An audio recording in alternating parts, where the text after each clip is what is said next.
मैंने अपने जीवन में बहुत सारी किताबें पढ़ी हैं, लेकिन मुझे उनमें से ज्यादातर जानकारी याद नहीं रहती।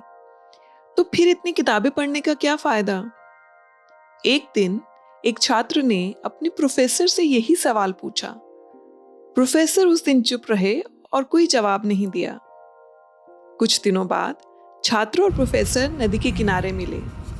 प्रोफेसर ने छात्र को एक छेदों वाला घड़ा दिखाया और कहा, जाओ इस घड़े से नदी से पानी भरकर लाओ। छात्र ने देखा कि घड़ा जगह जगह से टूटा हुआ था।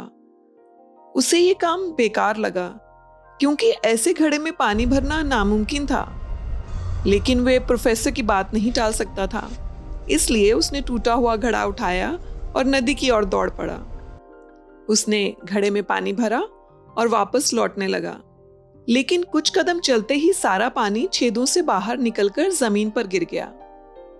उसने कई बार कोशिश की, लेकिन हर बार असफल रहा और हताश हो गया।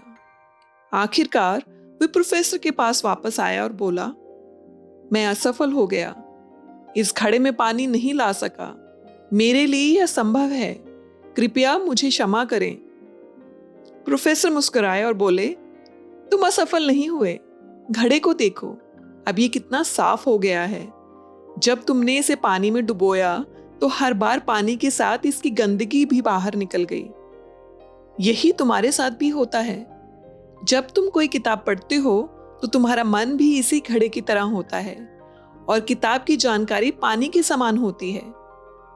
जरूरी नहीं कि तुम हर बात याद रखो, लेकिन किताबें पढ़ने से तुम्हारे विचार, ज्ञान, भावनाएं, अनुभव और सत्य तुम्हारे मन को शुद्ध कर देते हैं।